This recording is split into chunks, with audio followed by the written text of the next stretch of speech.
Timothy, commonly referred to as Tim by his buddies, glanced at his cell phone upon receiving a message from Candace, or Candy, as she preferred to be called, his spouse of half a decade. He had just secured a service contract with a major company in California with branches across the nation. He anticipated that his boss, Jake Hudson, would be thrilled as this contract signified significant expansion for his IT firm and a considerable boost in his salary. Perhaps now, he mused, he and Candy could finally begin their planned journey of starting a family. Yet he harbored concerns, which had been nagging at him since he and his wife joined Jake on a camping trip a little over a week ago.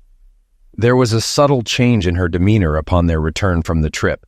It seemed her mind was preoccupied with something else most of the time, and she had become slightly irritable with him. However, there was more. Upon returning home and tossing their clothes in the hamper, he noticed something unusual in the gusset of one of her underwear. Picking them up, he observed that something had solidified with a distinctive odor. Suddenly, realization struck him, and he felt as though his entire world had crumbled. He didn't know whose fluid was in her underwear, but he vowed to uncover the truth. Aware of an upcoming trip to the West Coast, he consulted a lawyer to explore his options. If Candy was indeed unfaithful, he reasoned, it would spell the end of their marriage. "Are you certain your wife is being unfaithful?" Ruby Hawkins inquired. Ruby, specializing in family law and divorce, came recommended by a friend who had recently divorced due to infidelity. "Not entirely," he admitted. "But I need certainty, and if she is, I want a divorce." "Well," Ruby began, "most divorces in this state are no fault. You could file on grounds of infidelity, but you'll require solid evidence." "Like photos or video?" Tim queried. "Exactly," Ruby affirmed.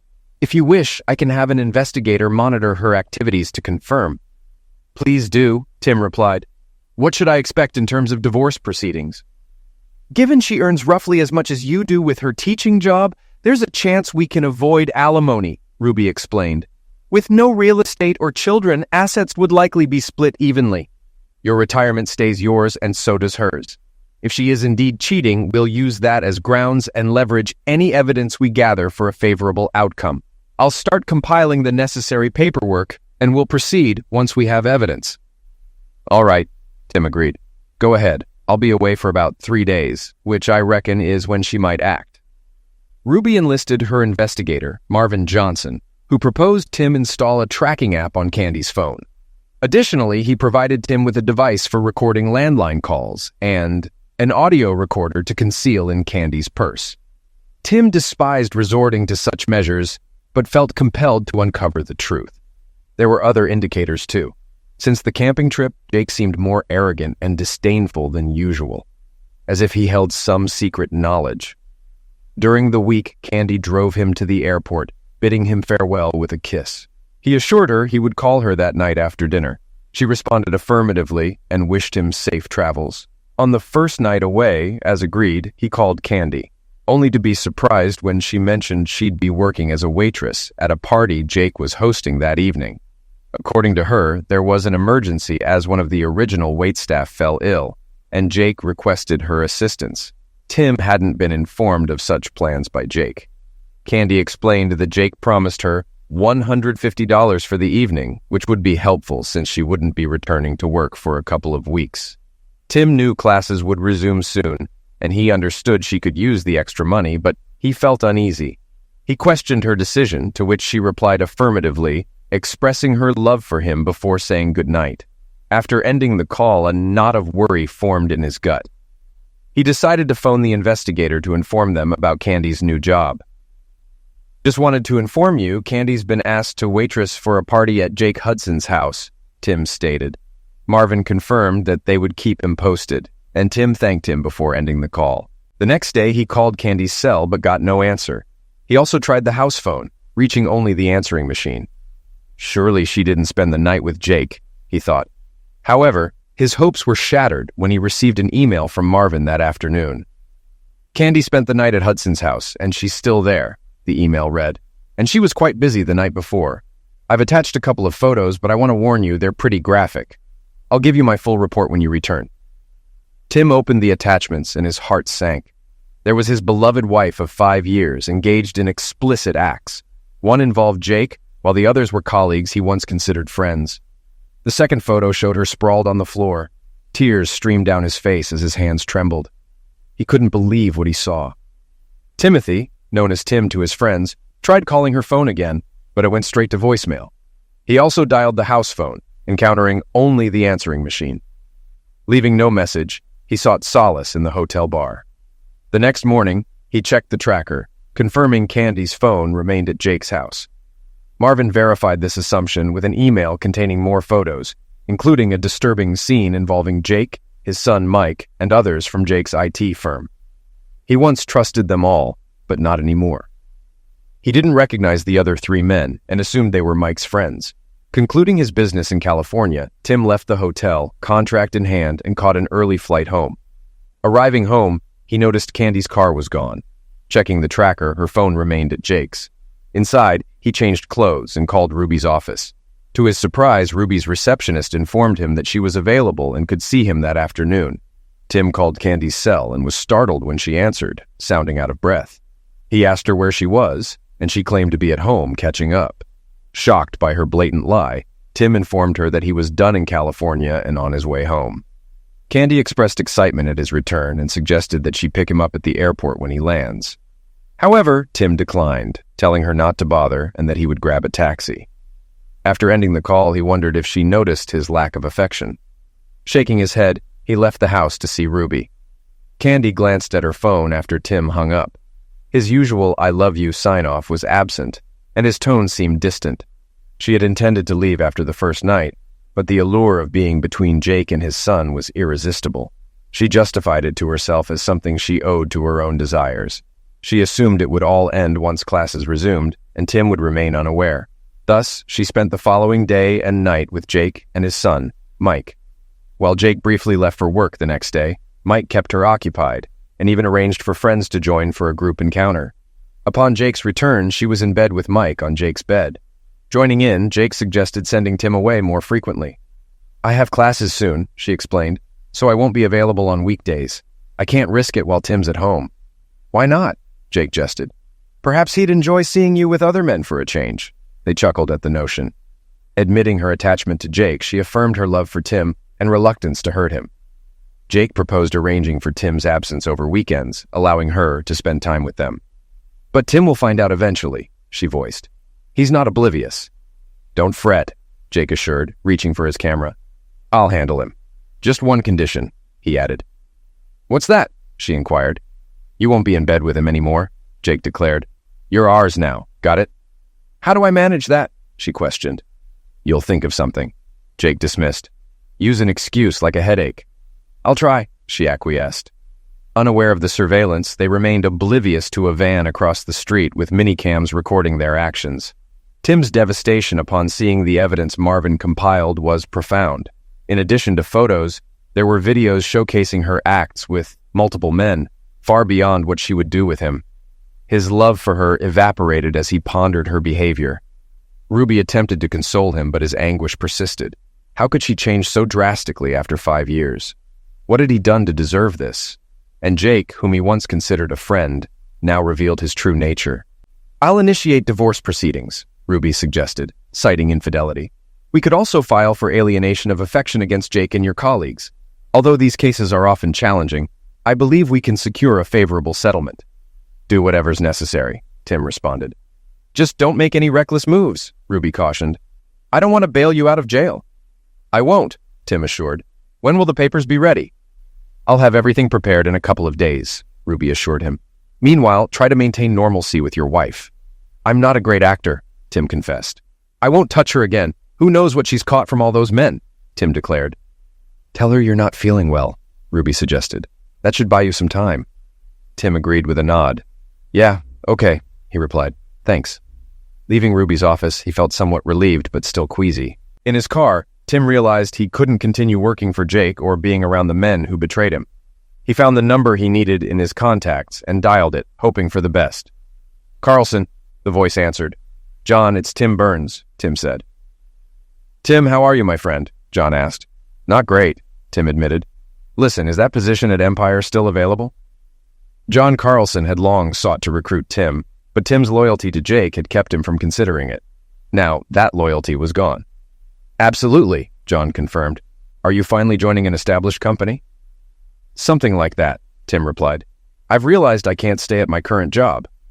"I'm sorry to hear that," John sympathized. "Can I help?" "Just give me a job," Tim requested. "I'll work as hard for you as I did for Jake." "Done," John agreed.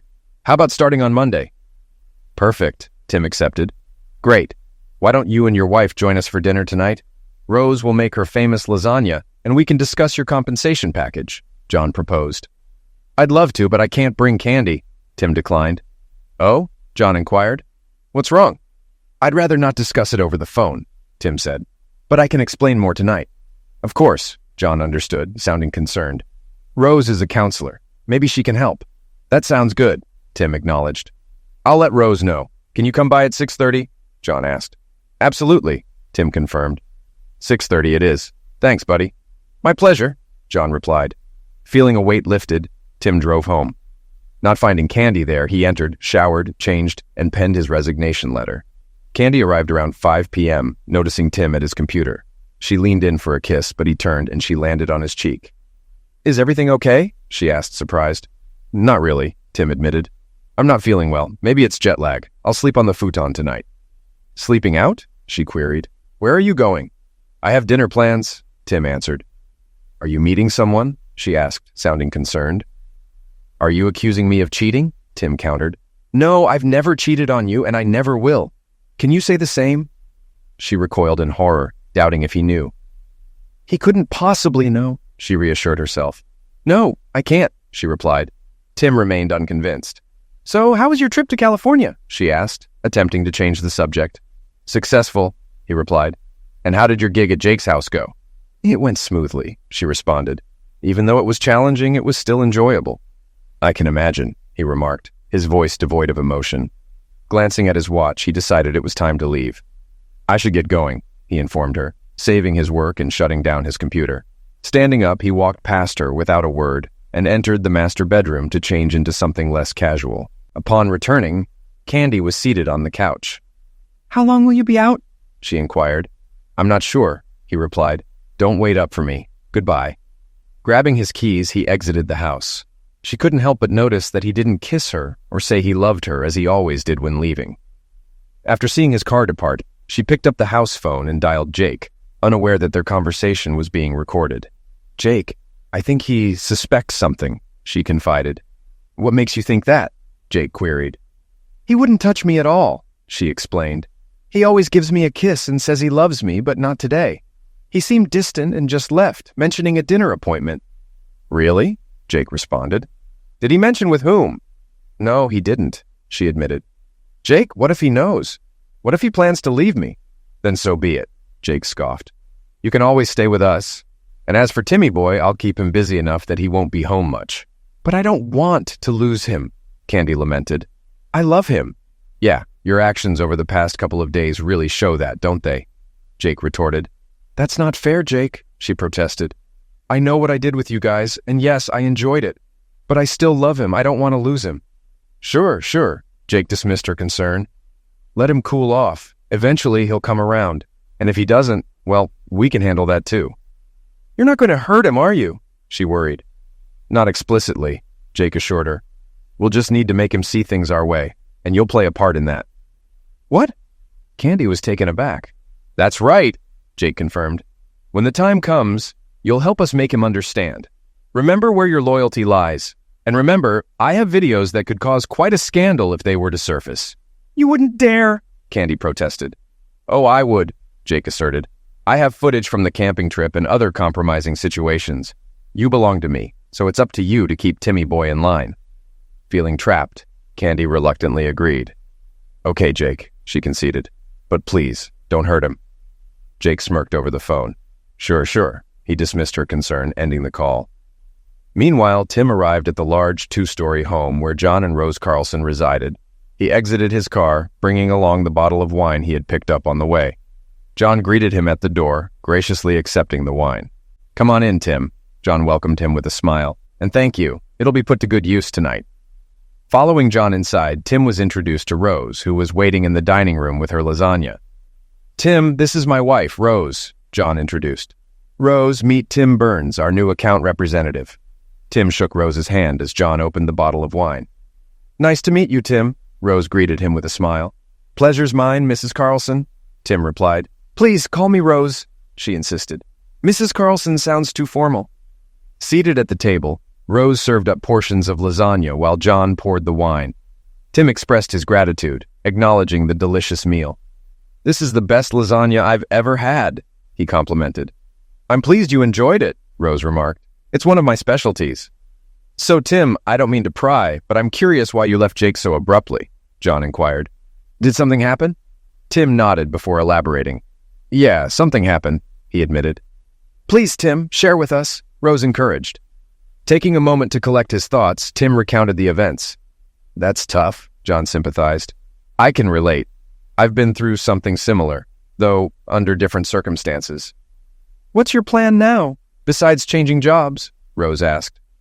"I've consulted a lawyer and I'm filing for divorce," Tim revealed. "My attorney says it'll likely be an even split." "Have you considered counseling?" Rose suggested. "It's beyond that point," Tim responded. "I don't understand what's gotten into Candy.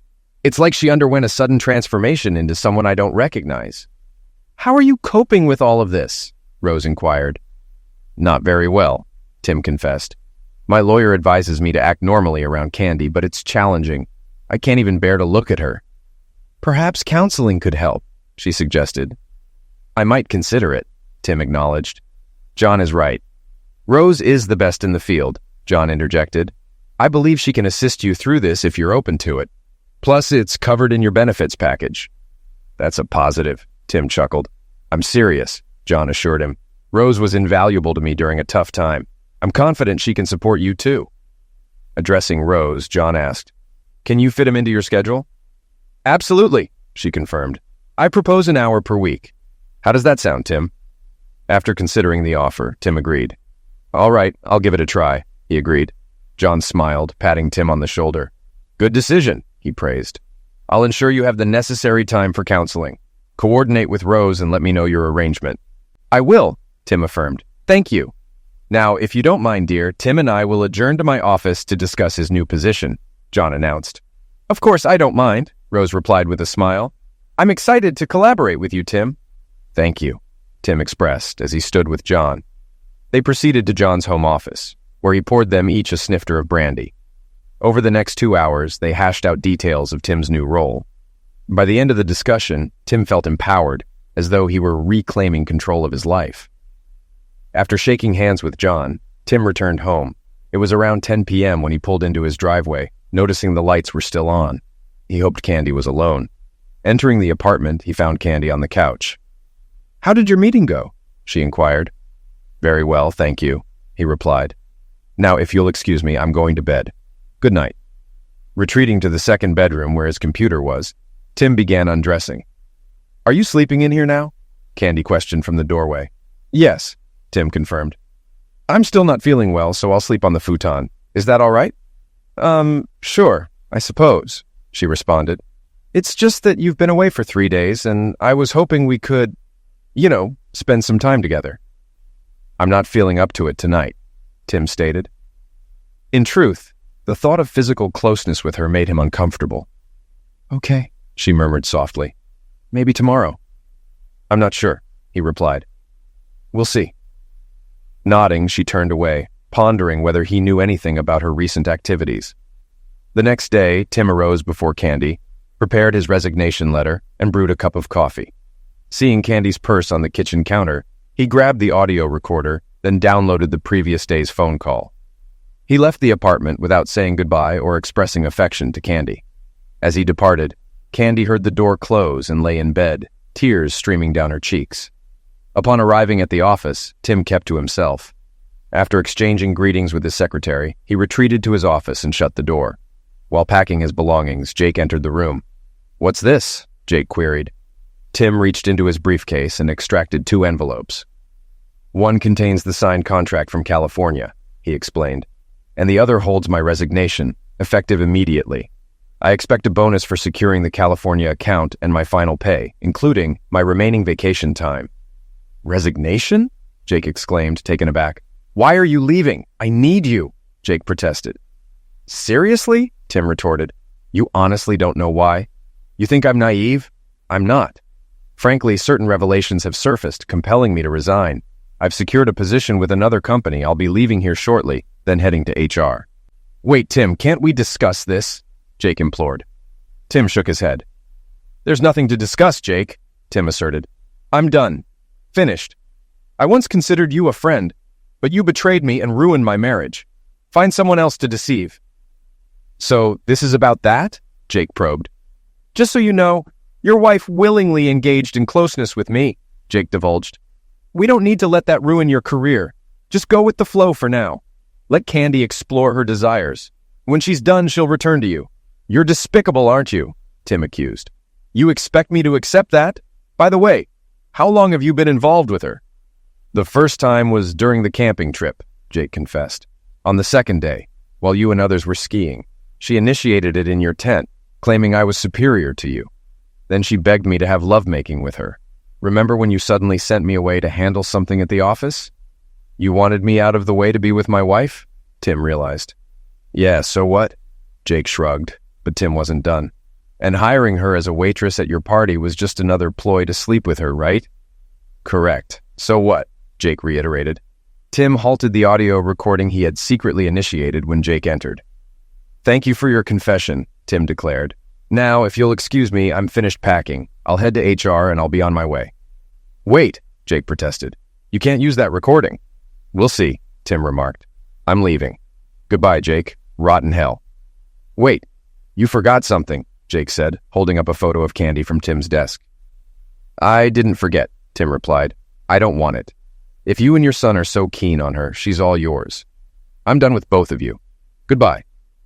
With that, he exited the office, leaving Jake bewildered. How did Tim discover what had happened between Candy, him, and his son? Jake pondered. "What do you mean he resigned?" Candy demanded when Jake called. "He handed me a signed contract and a resignation letter and left," Jake explained. "He knows, Candy. I don't know how, but he knows." "What did you tell him?" she inquired. "The truth," Jake admitted. "I told him about the first incident on the camping trip." "You fool," she scolded. "And?" Jake prompted. "So I told him everything," Jake admitted. "He even left the photo of you he had on his desk." "Great," she sighed, tears streaming down her face. "What now?" she asked. "Not my concern," Jake shrugged. "He's your husband. Handle it. Unless you want me to come over and enlighten him." "No," she refused. "You've done enough. Thank you. Stay out of it." "I'll handle it or not," Jake said dismissively. After that, he ended the call. Candy glanced at her phone, tears streaming down her face. She dreaded the thought of divorce, but she understood Tim's stance on her infidelity.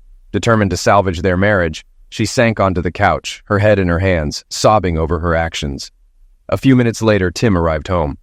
Spotting Candy's car, he scanned for Jake's vehicle but found none. Carrying his box and briefcase, he entered. He noticed Candy on the couch but said nothing as he headed into his office. After locking the door, he checked for voice recordings, found one of Candy's conversation with Jake, and promptly forwarded it to his lawyer.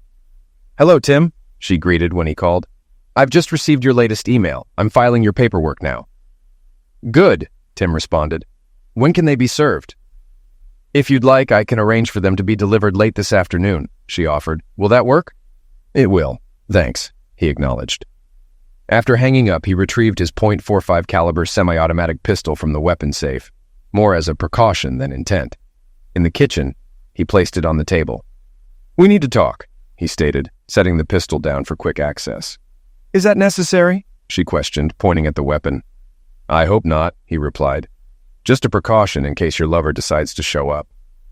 "My lover?" she queried. "Don't play coy," he retorted sternly. "Sit down, we have things to discuss." Terrified, she obeyed, uncertain of her husband's intentions. "Firstly," Tim began, "someone will serve you with papers later today." "Divorce papers?" Candy gasped. "Why? I don't want a divorce. I love you." "Bull," Tim countered. "I know about you and Jake, his son, and others you've been with lately, so I filed for divorce due to infidelity." "Infidelity?" she objected. "You have no proof." Tim smirked, revealing an envelope containing time-stamped photos showing her with multiple men, including Jake. "I also have video and audio," Tim added. "Interested?" She shook her head, realizing it was futile. "Good," he said. "Given the circumstances, I've been more than fair. No support. Half the bank funds split, each keeps their retirement, and you keep your belongings. I've canceled your credit card and have a check for your share. Also, a restraining order mandates you stay 500 feet away from me, my home, and my workplace. You have until being served to pack." "You're kicking me out?" she whimpered, tears flowing. "Essentially," Tim confirmed. "What if I contest?" she ventured. Tim chuckled. "Not wise," he cautioned. "Think of the consequences if these photos surfaced. Think about your job." "You wouldn't dare?" she protested. "Want to bet?" Tim challenged. Candy hesitated before admitting defeat. "No," she conceded. "I can't risk it. I need my job." "Exactly," Tim affirmed. "Two more things." "What?" she asked, despondent. "You'll return your rings and drop my surname," he demanded. "You've become heartless," she accused, removing her rings. "You gave me cause," Tim responded. "I just want to know one thing. What changed? From a loving, faithful wife to this?" She glanced down before speaking. "It happened the second day of the camping trip," she recounted. "You were out on the boat and I was in the tent. Jake came by and saw me. I had undressed and was laying there trying to rest when Jake walked into the tent. He seemed embarrassed at first, seeing me undressed like that. We started talking, and then he exposed himself, and that was it. So some guy with a bigger one than mine drops his pants and you're on it like white on rice," Tim remarked. "And that's all it took for you to become a cheating fancy woman. How many times did you sleep with him on that trip?" "Twice," she admitted. "The first time when you were out water skiing and the second time when Jake sent you back to the office." Tim shook his head and gestured at the photos. "I see that none of your lovers used any protection," he observed. "Weren't you worried about getting pregnant or contracting something?" "I'm still on the pill," she defended. "That doesn't eliminate the risks," Tim pointed out. "You could still get pregnant or contract a disease. Was that what you were aiming for?" "Oh God, no," she insisted. Tim shook his head. "You know, in all the time we've been together, I've been hit on a lot by women who look much better than you," he confessed. "I turned them all down because I believed I had a loving and faithful wife at home whom I'd never betray. But you? You didn't even consider the consequences. You didn't care about my feelings. All you wanted was pleasure. I hope it was worth it to you. Now pack your things. I expect you gone once you're served." "Tim, please," she pleaded. "Can't we get some counseling, please? I'll never do it again. I promise. Can't you forgive me this time?" "I will never forgive you for what you've done," Tim declared, his expression harder than she had ever seen before.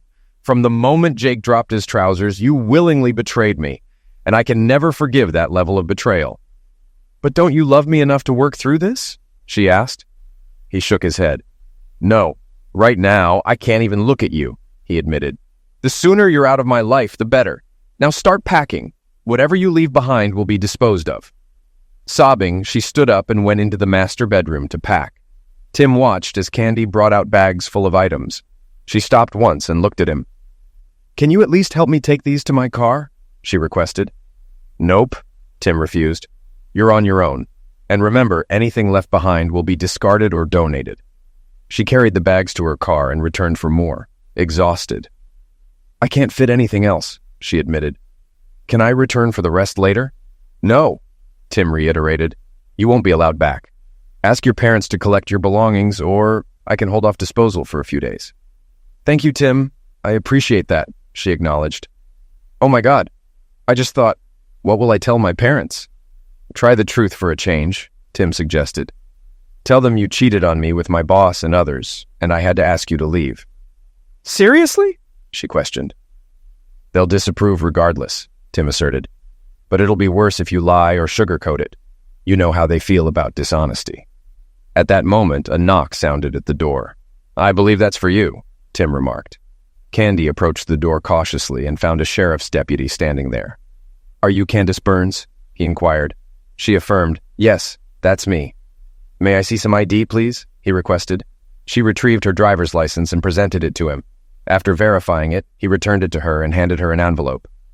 "You've been served, ma'am," he informed her. "Additionally, there's a restraining order mandating you to vacate the premises immediately. You can sign the divorce papers now if you wish."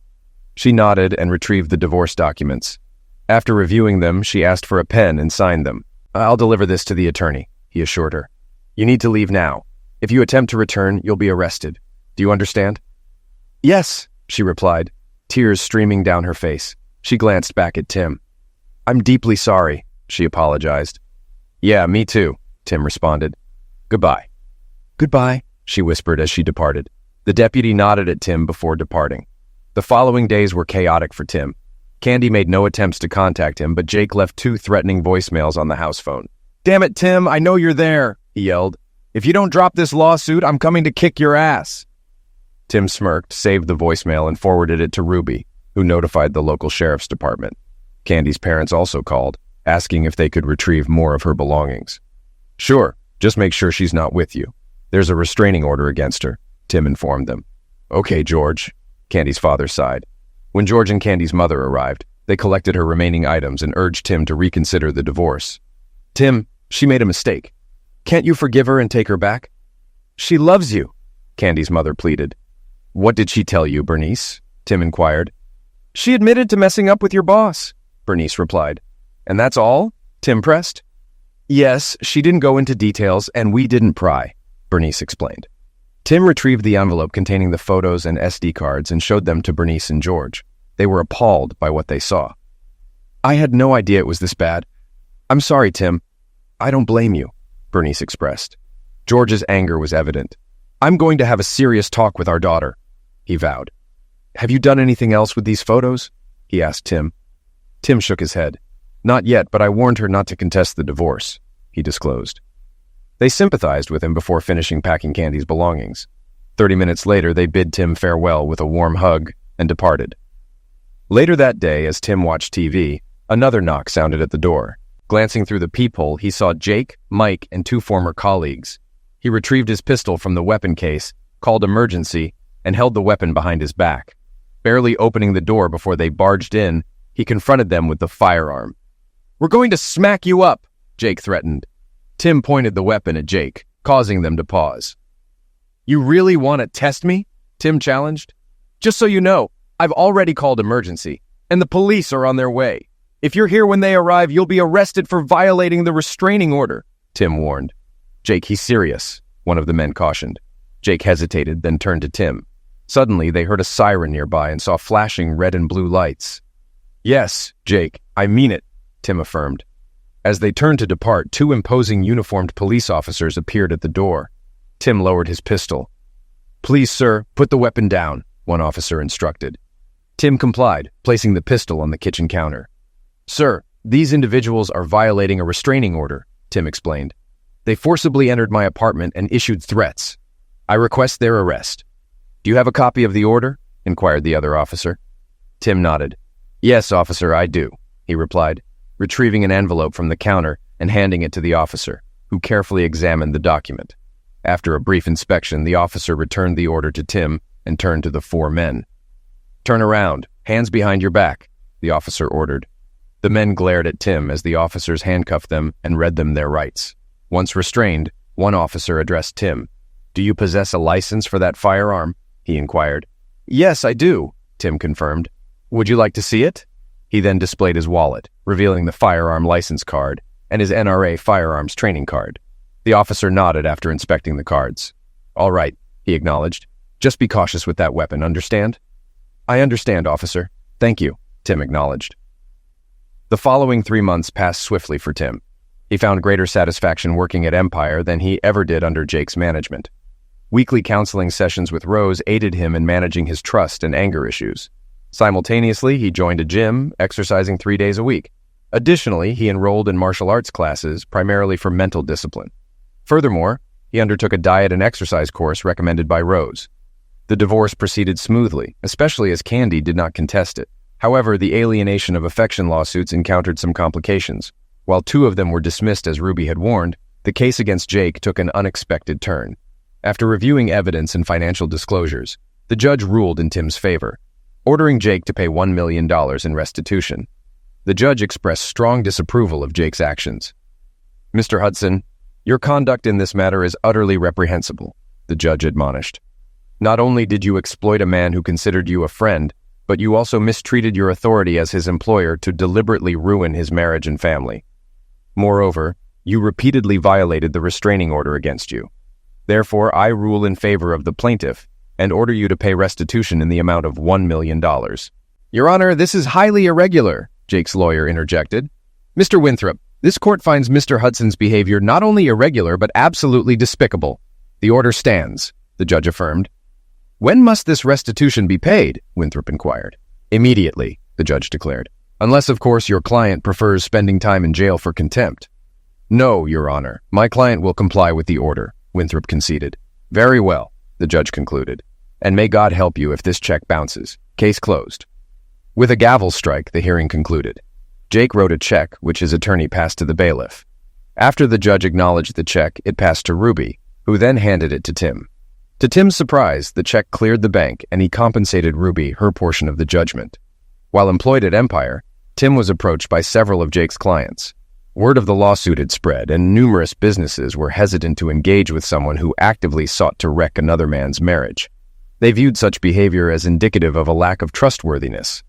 Tim speculated that at the current rate, Jake would likely be out of business within a year.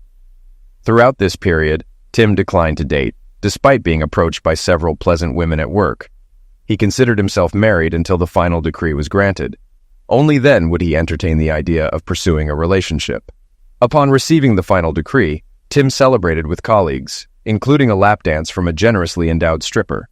A couple of months after the divorce was finalized, Candy's mother called Tim. Tim, it's Bernice. Can we talk for a few minutes? She asked.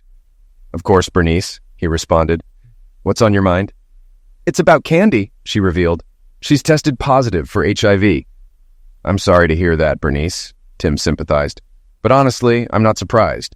Besides, we're officially divorced now, so there's little I can do. She's not covered by my insurance, and I'm not responsible for her. I understand, Bernice acknowledged. I was hoping you could spare a few minutes to talk to her. I suppose I can, though I'm unsure of its benefit, he conceded. Thank you so much, Bernice expressed her gratitude. Tim drove to Bernice and George's residence and was taken aback by Candy's gaunt appearance. She approached him, but he gestured for her to remain seated. With a heavy heart, she complied, inviting him to sit on the couch. You're looking well, Tim, she remarked. Better than I remembered. How have things been for you? Things have been good, Candy, he replied. New job, new friends, and a fresh perspective on life. How about you? Not great at all, she confessed. You know about my HIV status? That's what your mother informed me, he confirmed. I'm sorry to hear that, but frankly, I'm not surprised. Do you know when you contracted it? He inquired. I believe it was during one of my encounters at Jake's, she admitted. I engaged in unprotected lovemaking with multiple partners that day. Does Jake know? Tim questioned. She shook her head. Not yet, she admitted. But I'll have to inform him so he can get tested. I doubt he'll take it well. No, probably not, Tim agreed. Listen, Tim, I want to apologize to you one last time. I hope you can find it in your heart to forgive me for what I've done to you. I now realize the devastation my actions caused. I could have declined at any point, but I didn't. I was foolish and selfish, allowing my desires to override my better judgment, and now I'm facing the consequences. You were the best husband and lover I could have asked for, and I squandered it all for a fleeting pleasure. I know you despise me, and you have every right to, but I don't want to depart this world without your forgiveness. Tim pondered her words carefully. It was the first time she took ownership of her actions and acknowledged their impact on others. Though he could continue holding a grudge, he remembered his sessions with Rose. Grudges wouldn't help him move forward. With a nod, he responded. All right, Candy, he said. I forgive you. She burst into tears as she sat in her chair. Tim contemplated embracing her, but decided against it when she waved him away. Thank you so much, Tim, she said, tears welling in her eyes. That means more to me than you know. Listen, I want you to find a woman you can love and trust. Marry her and have children with her. I'm done. I'm finished. But you have your whole life ahead of you and you deserve to be happy. Thank you, he replied. I'll do that. And if you ever want to just talk, let me know, okay? She nodded, wiping away her tears. I will, Tim, she assured him. Thank you for coming over and talking with me. I've missed you so much these last few months. I've missed the woman I married, Tim said calmly. How are things with Jake and Mike, by the way? She shook her head. Not good, she admitted. He's gotten very abusive lately. He didn't take losing to you in court very well. You probably know his business has taken quite a hit lately. I've noticed, Tim acknowledged. Has he hurt you physically? Not yet, but he's very volatile, she replied. Do you want me to be with you when you tell him about your diagnosis? Tim offered. No, but thanks for asking anyway, she declined. This is my responsibility and I need to handle it. You know, I keep thinking that if I had just told him to leave that first day at the camping trip, we'd still be together.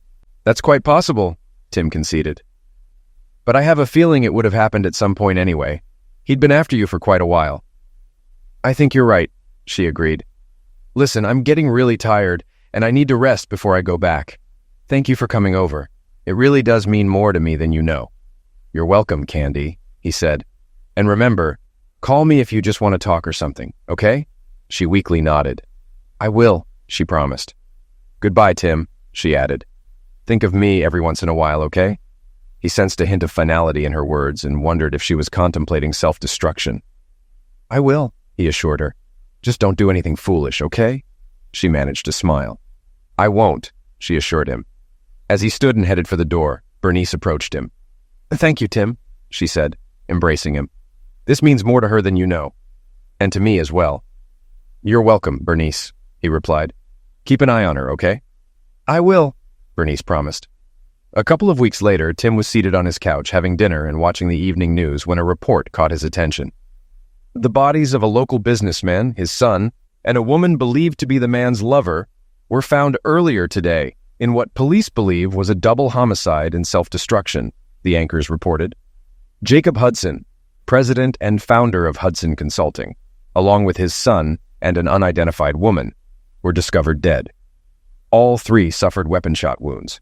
Police are investigating the incident, and further details will be provided as they become available. After overcoming his initial shock, Tim phoned Bernice. She answered the call in tears. Bernice, what's happening? He inquired. We just learned that Candy is dead, she replied. It appears that Jake shot her, then his own son and himself. Oh my God, Tim exclaimed. I saw a report on the news and was hoping it wasn't her. I'm so sorry. It's her, Bernice confirmed. Do the police have any idea why it happened? Tim inquired. They're not entirely certain, she explained. But I believe she told Jake about her HIV diagnosis, and he snapped. Autopsies are underway. I'm truly sorry, Bernice, Tim expressed. I want you to know I never wished for this. I understand, Tim, she responded. Candy made her own choices and faced the consequences. Nonetheless, losing an only child is devastating. I take comfort in thinking she's in a better place now. Well, if there's anything I can do, please let me know, he offered. Thank you, Tim, she acknowledged. Candy's memorial service occurred a couple of weeks later, and Tim took time off to support her parents. According to the autopsies, both Jake and Mike were HIV positive, like Candy.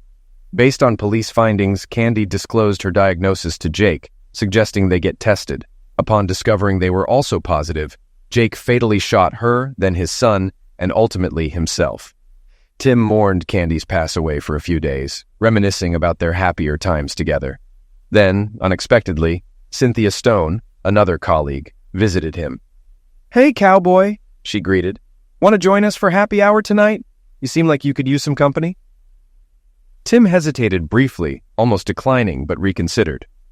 What the heck? He responded. I could use some good company right now. Sure, count me in. Great, then meet us at the hitching post after work, okay? She suggested, smiling. I'll be there, he confirmed. Thanks for the invitation. As she walked away, he contemplated the cycle of life. Then he heard a familiar female voice in his mind. Go for it, big boy. She's into you, the voice suggested, surprising him. He scanned the surroundings but found no one. A shiver ran down his spine momentarily. No, he thought to himself. That can't be possible. Or can it?